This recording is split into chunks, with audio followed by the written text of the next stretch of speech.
이제 올 한 해가 보름도 남지 않았습니다. 올 한 해 여러 가지 일들이 있었고요. 그 일들 가운데 때로는 여러분 기쁘고 즐거운 일들이 있었을 겁니다. 우리가 이 땅을 살면서 이 기쁘고 즐거운 일들을 특별히 잘 간직해야 합니다. 왜냐하면 이 기쁘고 즐거운 일들, 특별히 그것을 우리가 다시 추억하고 되살리는 것은 우리에게 있어서 참 좋기 때문입니다. 사실 지나가는 일들, 우리가 경험하는 일들은 우리에게 무언가 기억을 남깁니다. 지나간 일들은 때로는 그 가운데 좋은 기억을 우리에게 남기기도 하고요. 또 때로는 힘들고 어려운 나쁜 기억을 남기기도 합니다. 올 한 해 가족들과 같이 좋은 곳에 여행 가서 즐거운 시간 가진 적이 있다면 그것은 우리에게 좋은 기억으로 남았을 것이고, 또 올 한 해 행여나 나의 사랑하는 사람을 떠나보내거나 또 계획대로 정말 되지 않은 어려운 일이 있었다라고 하면 그것은 슬프고 어려운 기억을 우리 가운데 남겼을 겁니다. 그런데 말씀드린 대로 좋은 기억을 잘 간직하는 건 우리에게 있어서 정말 중요합니다. 그런데 중요한 건 우리의 삶에 어렵고 힘든 것 안 일어날 수는 없습니다. 그리고 그런 일들이 우리 마음에 분명히 흔적을 남깁니다. 기억을 남깁니다. 그런 일들을 곰곰이 살펴보면 모든 사람에게 힘들고 어려운 일, 흔적은 남는데요. 어떤 사람은 그 흔적이 시간이 지날수록 점점 더 깊어지는 사람이 있고, 어떤 사람은 그 흔적이 시간이 지나면서 희미해지는 사람이 있고, 어떤 사람은 그 흔적이 오히려 좋은 것으로 바뀌어가는 사람이 있다는 것을 보게 됩니다. 무슨 말씀이냐면 우리의 삶에 힘들고 어려운 일이 생길 때 힘들고 어려운 일 그 자체보다 그 이후에 되어지는 일들이 우리에겐 더 중요하다는 겁니다. 한번 예를 들어 보겠습니다. 정말 사랑하는 사람이 우리 곁을 떠났습니다. 갑작스러운 사고로 우리 곁을 떠났습니다. 이 일은 모두에게 다 힘든 겁니다. 이 일로 안 힘들어하는 사람은 세상에 아무도 없습니다. 사랑하는 사람이 갑자기 사고로 우리 곁을 떠났다고 하면 모든 사람이 다 슬프고 괴롭고 힘들다라고 느낍니다. 그런데 그 이후에 되어지는 것을 보면 사람마다 다 다른 것을 보게 됩니다. 이것을 저는 한 3가지로 분류해 보았습니다. 그리고 이렇게 이름을 붙였습니다. 슬프고 힘든 일을 경험한 사람이 그 이후에 되어지는 일을 볼 때 여기에는 하수가 있고 중수가 있고 또 상수가 있다. 하수, 별로 그것을 잘 못하는 사람이 있고, 중수, 그냥 그렇게 보통으로 하는 사람이 있고, 상수, 그것을 잘하는 사람이 있다라는 겁니다. 가령 사랑하는 사람이 우리 곁을 갑자기 떠났습니다. 다 힘듭니다. 그런데 하수는 어떠냐? 그 힘든 기억을 계속 떠올리면서 점점 더 힘들어집니다. 점점 더 괴로워집니다. 결국은 내가 왜 사나 생각이 들기도 하고요. 그 사랑하는 사람하고 같이 없으면 나는 아무 의미도 없어. 이런 괴롭고 어려운 생각 가운데 결국은 자기 자신도 더 힘들어지고 망하게 되어지는 경우, 이런 경우가 하수라고 말할 수 있습니다. 그러면 중간은 어떤 사람이냐? 다 있는 일이니까 잊어버려야지. 그냥 덮어버리는 겁니다. 잊어버려야지. 그냥 지나간 일들은 그냥 생각하지 말아야지. 이렇게 생각하면 그건 보통 사람, 그냥 중수입니다. 그냥 보통 사람이 하는 것은 아픈 상처가 있으면 그 아픈 상처에 약 발라서 흉터 조금 남아도 그냥 잘 회복되어지면 끝난다라고 생각을 합니다. 그런데 상수가 있습니다. 잘하는 사람이 있습니다. 어떤 사람이냐면 그런 사람은 세상의 말로 하면 아픔 가운데에서 꽃을 피우는 사람입니다.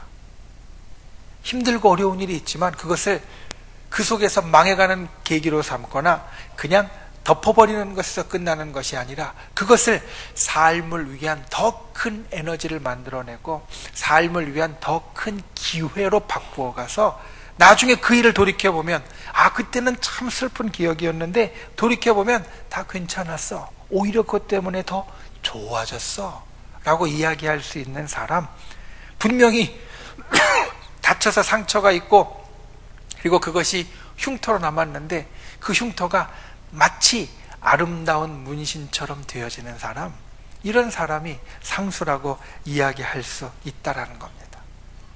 여러분은 올 한 해 겪은 여러 가지 일들, 특별히 그 가운데에서 힘들고 어려운 일이 있었다라고 하면 과연 그 일들을 통해서 어떤 사람이 되고 싶으십니까? 하수가 되고 싶으십니까? 그 일 가운데 그냥 망해버리고 싶으십니까? 아니면 중수가 되고 싶으십니까? 그냥 그 일 덮어버리고 잊어버리는 것으로 끝나고 싶으십니까? 아니면 상수가 되어야 하겠습니까? 그 일 때문에 오히려 더 좋아지고 괜찮아지고 오히려 그 가운데 꽃이 피는 일을 만들어야 하겠습니까? 저는 저와 여러분이 이 세 번째 사람이 되길 원합니다. 상수가 되길 원합니다. 힘들고 어려운 일 그 가운데서 꽃을 피워서 정말로 더 좋은 일로 바꾸어 갈 수 있기를 원합니다. 오늘 우리가 보는 말씀이 바로 그 사람의 이야기입니다. 요셉이라는 인물은 지금 이야기한 세 가지의 부류의 사람 가운데 분명히 상수의 사람이었습니다. 그리고 이 상수를 이룬 사람의 이야기를 통하여서 우리도 올 한 해 이와 같은 말씀의 교훈을 우리 가슴에 담아서 상수로 마무리할 수 있고 내년을 열어갈 수 있는 그러한 저와 여러분이 되실 수 있기를 예수님의 이름으로 축원을 드립니다.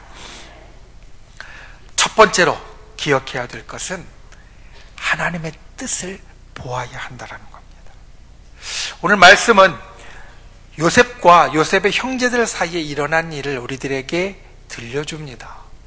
요셉과 요셉의 형제들, 특별히 오늘 말씀을 보니까 형들이 요셉에게 찾아와서 갑자기 엉뚱한 이야기를 합니다. 16절부터 17절 말씀을 보면 요셉에게 이르기를 당신의 아버지가 돌아가시기 전에 명령하셨는데 그들의 허물과 죄를 용서하라. 분명히 요셉의 아버지 그리고 요셉의 형제들이니까 그들의 아버지의 말인데 갑자기 와서 이야기를 합니다. 이유가 있습니다. 뒤에 얽힌 이야기가 있습니다. 요셉과 형제들은 같이 자랐습니다. 그런데 요셉과 형제들은요, 야곱 그 아버지가 이제 외삼촌의 집에서 일하면서 부인을 여러 명 두었기 때문에 배다른 형제들이 많았습니다. 그 가운데 요셉이 정말 사랑하고 아끼는 부인에게서 낳았던 아들이 요셉이었기 때문에 야곱이 참으로 아끼고 그리고 사랑했던 부인 가운데서 난 아들이 요셉이었기 때문에 요셉을 특별히 사랑했습니다. 그래서 요셉에게 다른 형제들보다도 다른 아들들보다도 좋은 옷 입혀주고 그리고 요셉의 말은 잘 들어주었습니다. 문제는 요셉이 그와 같은 것을 했으면 좀 철이 들었으면 좀 분위기를 알면 아버지가 자기를 그렇게 다른 형들보다 많이 사랑해 주는 것 때로는 좀 적당하게 숨길 수도 있고 그리고 이야기하지 않아야 되는데 요셉은 그렇지 않았습니다. 아버지가 좋은 옷 입혀주면요 채색 옷 입고 형들 앞에 가서 막 자랑하고 그리고 자기가 꿈을 꾸어서 형들이 자기에게 절하는 꿈을 꿨다라고 하면 그것들을 형들 앞에서 막 이야기하는 조금은 철없는 아들이었던 것 같습니다. 그러니까 형들이 요셉을 시기했습니다. 그리고 이 마음이 점점 더 깊어지니까 이 시기하고 그리고 나뉘는 마음이 점점 더 깊어지니까 결국 이 동생인 요셉을 형들이 꿰어서 애굽의 종으로 팔아버립니다. 애굽에 가서 요셉이 종살이를 했습니다. 종살이를 하다가 또 안주인의 모함을 받습니다. 주인의 아내의 모함을 받아서 옥에 갇히게 되었습니다. 사실 집에 있었으면 아버지에게 정말 사랑받는 아들로 곱게 클 수 있었는데 남의 집에 가서 종살이하고 그것도 모자라서 옥살이까지 하는 상황에 다다르게 된 것. 어떻게 보면 형들이 시기해서 그렇다라고 말할 수 있었다라는 겁니다. 이런 일들이 있었기 때문에 오늘 말씀을 보면 요셉의 형들이 아버지 야곱이 세상을 떠난 후에 행여나 저 동생이 이제는 총리라는 막강한 권력을 갖고 있는 저 동생이 우리를 해코지하지 않을까, 우리에게 해코지하지 않을까 걱정이 들어서 와서 이 이야기를 하는 겁니다. 그런데 그때 요셉의 대답 19절과 20절 말씀을 보니까 이렇게 이야기합니다. 두려워하지 마소서 내가 하나님을 대신하리까. 당신들은 나를 해하려 하였으나 하나님은 그것을 선으로 바꾸셨습니다. 요셉의 형들은 요셉을 해하려 했습니다. 해코지하려고 했습니다. 시기에서 종으로 팔아버렸습니다. 망하라고 했습니다. 그런데 하나님은 그것을 어떻게 하셨습니까? 바꾸어 주셨습니다. 그래서 옥살이를 하던 이 요셉이 결국은 왕의 눈에 들어서 애굽의 총리 대신이 되었고, 총리 대신이 된 그 하나가 중요한 게 아니라 총리 대신으로서 큰 기근이 전 세계의 온 세상에 들 때에 미리 준비하고 대비하여서 그 모든 사람들을 살리는 일들을 이 요셉이 해내었다라는 겁니다. 그러니까 요셉은 이야기하는 겁니다. 당신들은 나를 해하려 했지만 하나님은 그것을 선하게 바꾸셔서 세상의 모든 사람을 구원하는 기회로 만드셨습니다. 나는 그걸 봤습니다. 나는 하나님의 뜻을 그 가운데 알았습니다. 여러분, 우리가 이 땅의 일들 가운데 특별히 힘들고 어려울 때 이것을 볼 수 있어야 합니다. 이것을 알 수 있어야 합니다. 우리의 시력이 좋아져야 합니다. 그런데 눈으로 보는 시력, 물체를 보는 시력이 아니라 하나님께서 우리들에게 베푸시는 일, 하나님께서 우리들에게 행하시는 뜻을 보는 시력이 좋아져야 한다는 겁니다. 그래야 상수가 될 수 있습니다. 그냥 그 가운데 망하는 하수나 잊어버리는 중수가 아니라 정말 그 가운데 좋은 것을 이루는 상수가 되어질 수 있다라는 겁니다. 요셉이 또 하나 그것에 맞추어서 고백하는 게 이겁니다. 내가 하나님을 대신하겠습니까? 하나님의 뜻을 내가 아니까 나는 하나님을 대신하지 않겠다라는 말입니다. 우리가 살면서 종종 우리는 하나님을 대신하는 경우가 있습니다. 여러분, 언제 우리가 그렇게 됩니까? 하나님의 뜻을 보지 못할 때입니다. 하나님의 뜻을 보지 못하면 내 뜻만 보여요. 내 뜻만 보이니까 내 마음대로 무언가 하려고 해요. 내 고집대로 무언가 하려고 해요. 가령 내 마음대로 내가 복수도 해야 되고 내가 상황도 마무리해야 되고, 하나님 뜻을 보지 못하니까 내가 서운하고 내가 섭섭하고 내가 미워하고 내가 아니면 못해, 내가 해결해야 돼, 이런 생각을 하게 된다는 겁니다. 요셉도 하나님의 뜻을 보지 못했으면 그랬을 겁니다. 서운하고 섭섭하고 형들이 나를 종으로 팔아, 내가 분명히 복수해 줄 거야, 내가 해결해 줄 거야, 이런 생각을 가질 수도 있었을 겁니다. 그런데 하나님의 뜻을 보니까 요셉은 이렇게 이야기하는 겁니다. 내가 하나님을 대신하겠습니까? 여러분, 우리가 하나님을 대신할 수 없습니다. 아니, 사실 하나님을 대신하려고 때로는 우리가 힘씁니다. 하나님이 안 해주셔도 내 힘으로 해낼 거야, 힘쓰는 경우 있습니다. 하나님은 안 된다고 하지만 내 힘으로 한번 복수해 볼 거야 생각하는 경우도 있을 수 있습니다. 그런데 결코 잘 될 수는 없습니다. 그러니 우리는 어려움 속에서 하나님의 뜻을 보아야 합니다. 하나님께 맡길 수 있어야 합니다. 내가 하나님을 대신하려고 하지 않아야 합니다. 요셉은 이걸 경험했기 때문에 그렇게 이야기하는 겁니다. 내가 하나님을 대신하겠습니까? 하나님은 모든 것을 좋게 바꾸셨습니다. 그리고 하나님의 뜻을 알게 된 요셉은 형들에게 이렇게 약속합니다. 21절 말씀에 보면 두려워하지 마소서, 내가 당신들과 당신들의 자녀를 기르리이다. 내가 당신들과 당신들의 자손까지 책임지겠습니다.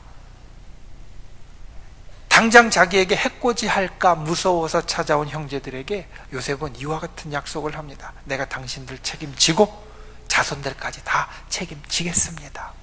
왜냐하면 하나님의 뜻이 거기 있음을 알고 그 하나님의 뜻을 행하는 자가 되었기 때문입니다. 로마서 12장 21절 말씀 우리에게 이렇게 이야기합니다. 악에게 짓지 말고 선으로 악을 이기라. 아무리 악하고 잘못된 일이라도 선하게 좋게 하나님의 뜻대로 행하면 우리가 선으로 악을 이기게 되고 하나님의 뜻을 이 땅 가운데 이루어가게 되어진다라는 겁니다. 어려운 일을 겪었습니까?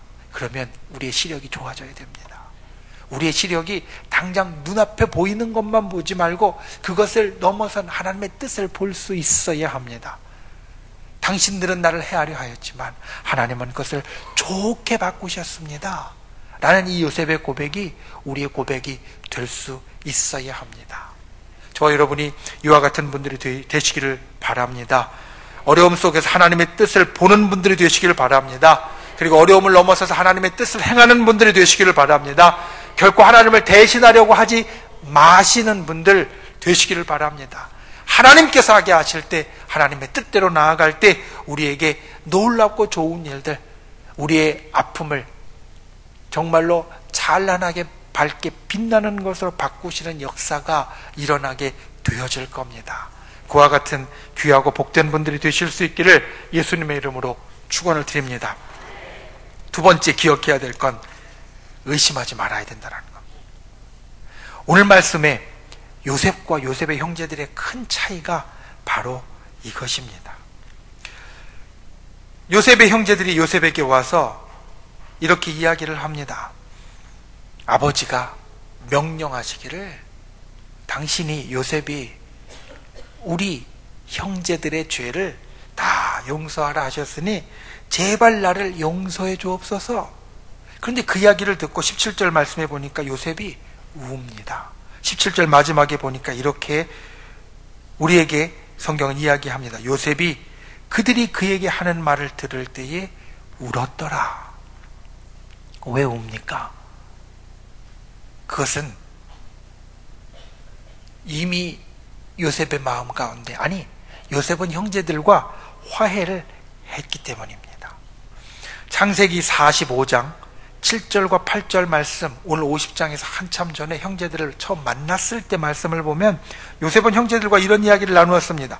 하나님이 큰 구원으로 당신들의 생명을 보존하고 당신들의 후손을 세상에 두시려고 나를 당신들보다 먼저 보내셨나니 그런즉 나를 이리로 보내니는 당신들이 아니요 하나님이시라. 하나님이 나를 바로에게 아버지로 삼으시고 온 집의 주로 삼으시며 애굽 온 땅의 통치자로 삼으셨나이다. 요셉은 이미 용서했습니다. 요셉은 이미 화해했습니다. 형들에게 이미 이야기했습니다. 당신들이 그렇게 했지만 하나님께서 이 모든 것을 다 좋게 바꾸어 주셨고, 바꾸어 주신 이유는 이 온 땅의 기근에서 하나님이 우리를 사랑하셔서 우리를 살려주시려고, 또 세상의 사람들을 사랑하셔서 세상의 사람들을 살리시려고 그와 같은 일을 행하신 것이니 우리는 용서하고 자시고 할 것도 없고 이건 하나님의 뜻대로 되어진 겁니다. 그러니 괜찮습니다. 요셉은 이미 이야기를 했습니다. 그런데 형들은 아니었습니다. 형들은 마음에 여전히 의심이 있었습니다. 그리고 그 의심이 결국은 오늘 형들도 힘들게 하고, 그 의심 가운데 행여나 동생이 나에게 해코지하지 않을까 불안하고 근심하게 하는 형들도 힘들게 하고, 요셉도 그 이야기를 듣고 울게 만드는 이와 같은 일을 오늘 나타나게 했다라는 겁니다. 여러분 기억할 것은 의심은 사람을 병들게 합니다. 근데 의심은 사람을 병들게 하는데 모두를 병들게 합니다. 의심하는 사람뿐만 아니라 의심당하는 사람까지도 둘 다 오늘 말씀해 보니까 요셉의 형제들도 요셉도 둘 다 울고 힘듭니다. 그런데 중요한 건 우리는 아직 죄악 가운데 있긴 하지만 동시에 하나님의 용서를 받은 사람이다라는 겁니다. 그러니 우리는 죄의 문제를 해결한 사람들이 되어지는데, 아직까지도 때로는 연약하여서 죄를 범하기도 하지만 죄의 문제는 하나님의 사랑으로 이미 용서받아서 해결함 받은 사람이 되어지는데, 이 의심의 문제 역시 해결하는 사람이 되어야 우리의 삶이 이 땅 가운데 행복할 수 있다라는 겁니다. 하나님의 뜻을 우리가 알아도요, 의심하면 그 뜻이 내게 못 됩니다. 하나님이 사람들을 통하여서 내게 역사하셔서 좋은 것을 만들어 주시려고 해도 그 뜻을 의심하면 그게 내게 되지 못합니다. 그러니 우리가 정말 하나님의 복된 삶을 살려면, 아픔 가운데서 뭔가 더 좋은 일을 만들어내려면 우리는 이 의심하는 것을 내려놓고 믿어야 합니다. 하나님께서 예수님을 믿는 우리의 죄를 사해 주신 것을 믿으십니까? 예수 그리스도를 믿음으로 우리의 죄가 사해진 것을 믿으십니까? 그러면 하나님 앞에서 더 이상 불안해하고 의심하지 마십시오. 그리고 하나님께서 이 땅 가운데 쓰시는 사람, 하나님께서 이 땅 가운데 움직이시는 사람, 그 사람에 대해서도 믿음을 가지려고 노력하십시오. 화해했으면 화해된 것을 믿고, 함께 있으면 서로 같이 가는 사람임을 믿으십시오. 그래야 서로 행복할 수 있습니다. 요셉의 형제들이 요셉을 의심하지 않았으면 보다 더 빨리 둘이 같이 행복해졌을 겁니다. 그런데 의심하니까 둘 다 힘들고 어렵고 슬퍼집니다. 기억하십시오.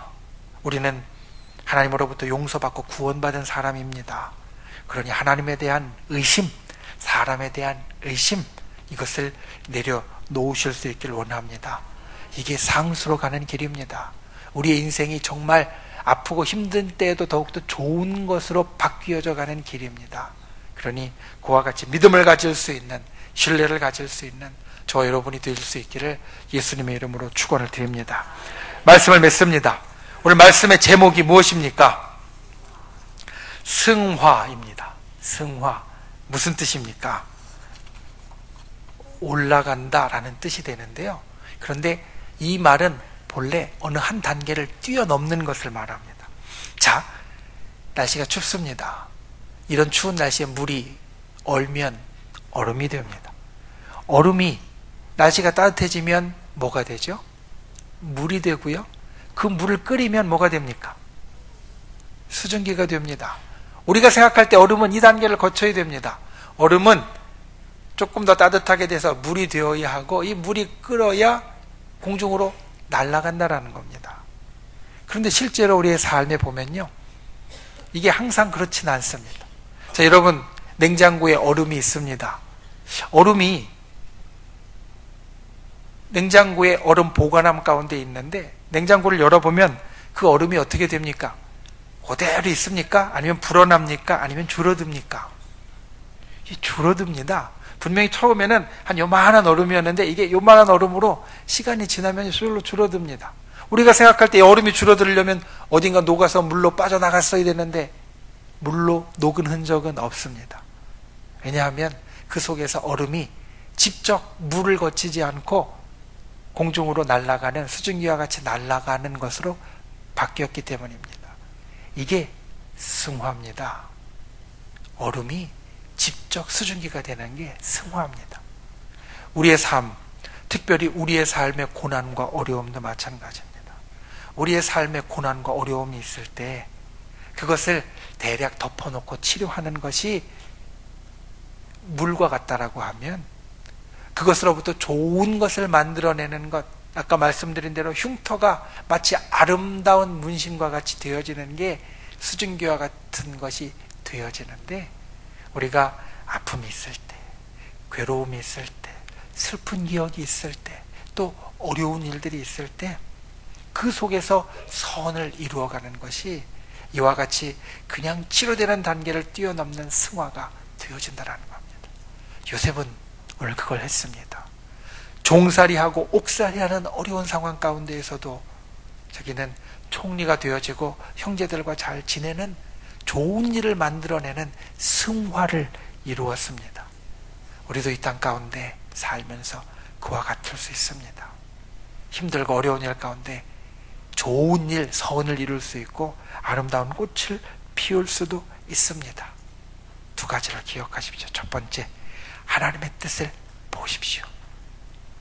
눈에 보이는 것 말고 그 뒤에 있는 하나님의 뜻. 종으로 팔린 힘든 일 말고 그를 통해서 온 세상을 구원하시고 형제들도 살린 하나님의 뜻. 요셉과 같이 이 하나님의 뜻을 보는 분들이 되시기를 바랍니다. 두 번째, 의심하지 마십시오. 하나님의 뜻이 있고 하나님이 행하시면 의심하지 마십시오. 믿으십시오. 신뢰하십시오. 하나님이 쓰시는 사람도 믿으십시오. 그래야 우리가 이 승화를 이루어낼 수 있습니다.